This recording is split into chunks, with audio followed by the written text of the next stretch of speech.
পুরনিয়োগ দুর্নীতি মামলায় সপরিবারে মদন মিত্রকে ইডির ডাকা প্রসঙ্গে কি বললেন পঞ্চায়েত মন্ত্রী দিলীপ ঘোষ দেখুন। মদন মিত্র এবং তার পরিবারকে ইডির তলব। দেখুন, তৃণমূলকে বিজেপি প্রশ্ন নয়, প্রশ্ন হচ্ছে তিনি যদি কোনো আইন বহির্ভূত কাজ করে থাকেন তাকে আইনের সামনে আসতে হবে। এদিকে পুরনিয়োগ দুর্নীতি মামলাতেও কিন্তু তৎপর হয়েছে ইডি স্ক্যানারে মদন মিত্র এবং তার পরিবার। 29শে জুলাই মদন মিত্রকে সকাল 11টায় আসতে বলা হয়েছে ইডির পক্ষ থেকে। আর এই মামলায় মদন মিত্রের স্ত্রী এবং দুই পুত্রকে কিন্তু আজ এবং আগামীকাল তলব করেছে ইডি। তাদের উপস্থিত থাকতে বলা হয়েছে সিজিও কমপ্লেক্সে ব্যাংকের নথিপত্র নিয়ে।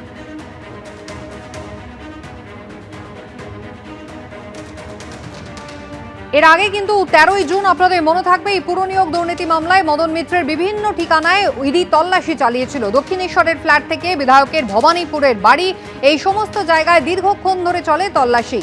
জোকায় মদন মিত্রের আরেকটি ফ্ল্যাটেও ইডি আধিকারিকরা পৌঁছে যান। ভবানীপুরে মদন মিত্রের বাড়ির কাছেই তাঁর পার্টি অফিসে অভিযান চলে। কখনো নগদ, কখনো সোনাদানা ঘুষ দিয়ে চাকরি পেয়েছেন অন্তত 125 জন, এমনটা ইডির দাবি। কামারহাটি এবং টিটাগড় পুরসভায় এই চাকরিগুলি দেওয়া হচ্ছিল বলে দাবি ইডি। 13ই জুন তল্লাশি চলেছিল মদন মিত্রের বিভিন্ন ঠিকানায়, কখনো দক্ষিণেশ্বরে, কখনো ভবানীপুরের বাড়িতে, আবার কখনো মদন মিত্রের জোকার ফ্ল্যাটে। বিভিন্ন জায়গায় পৌঁছে গিয়েছিলেন ইডির আধিকারিকরা। টাকার বিনিময়ে বা সোনাদানা ঘুষ দিয়ে 125 জনকে কামারহাটি পুরসভায় সেখানে চাকরি দেওয়া হয়েছিল, এমনটাই অভিযোগ কিন্তু মদন মিত্রের বিরুদ্ধে।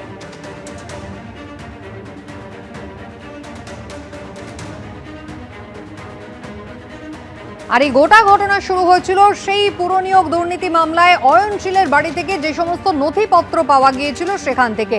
পুরনিয়োগ দুর্নীতির মাস্টারমাইন্ড ধৃত অয়নশীলের ডায়েরিতে MM বলে সাংকেতিক নাম পেয়েছিলেন ইডির আধিকারিকরা। সেই সূত্র ধরে 13ই জুন মদন মিত্রের বাড়ি সহ একাধিক ঠিকানায় ইডি আধিকারিকরা পৌঁছে গেলেন। সন্তোষপুরের একটি ক্লাবেও তল্লাশি চলল। ইডি সূত্রে দাবি, এই ক্লাবের সভাপতি থাকাকালীন ক্লাবের অ্যাকাউন্ট থেকে মদন মিত্রের ব্যাংক অ্যাকাউন্টে বড়সড় লেনদেন হয়েছিল। সেই টাকার সঙ্গে পুরসভার নিয়োগ দুর্নীতির কোনো যোগাযোগ আছে কিনা তা খতিয়ে দেখতেই ক্লাবের নথিপত্র দেখেন ইডির আধিকারিকরা। আর এরপরে মদন মিত্রকে কিন্তু পুরনিয়োগ দুর্নীতি মামলায় 29শে জুলাই 11টার সময় ডেকে পাঠানো হয়েছে। তবে শুধুমাত্র স্ক্যানারে মদন মিত্র নন, তার পরিবারও কিন্তু নজরে। পুরনিয়োগ দুর্নীতি মামলায় ব্যাংকের নথিপত্র নিয়ে তাঁর স্ত্রী অর্চনা মিত্র এবং তার দুই পুত্র স্বরূপ এবং শুভরূপ মিত্রকে আজ এবং আগামীকাল সিজিও কমপ্লেক্সে ডেকে পাঠিয়েছেন ইডি আধিকারিকরা। টেলিফোনে মদন মিত্র জানিয়েছেন সব রকমের সহযোগিতা করতে তিনি প্রস্তুত। যদি আমায় ডাকে, আমি কোনো ডেট, অসুখ, জ্বর, কোনো বাহানা দেব না। আমি সমস্ত রকম ভাবে ইডি কে সহযোগিতা করব। এই সপ্তাহে তো আপনার পরিবার মানে আপনার স্ত্রী এবং পুত্রদেরও ডেকেছে, এই সপ্তাহে তো যাওয়ার কথা, তারা যাবেন? সবাই যাবেন, প্রত্যেকে সহযোগিতা করবেন। সেন্ট্রাল গভর্নমেন্ট এজেন্সি অফিসিয়াল আমাদের ডাকলে আমরা ফুল সাপোর্ট দেবো।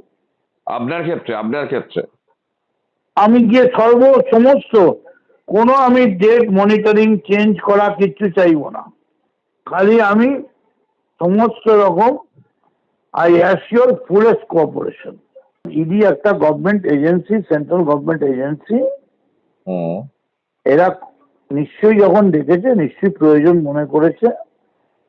আমি একজন দেশের সাধারণ নাগরিক, আমি সর্বশক্তি দিয়ে এদেরকে সহযোগিতা করব। এই যে শিবির বদল করলেন, এর সঙ্গে কোনো সম্পর্ক আছে? আমি এসব কোনো মন্তব্য করতে চাই না। এবিপি আনন্দ, এগিয়ে থাকে, এগিয়ে রাখে।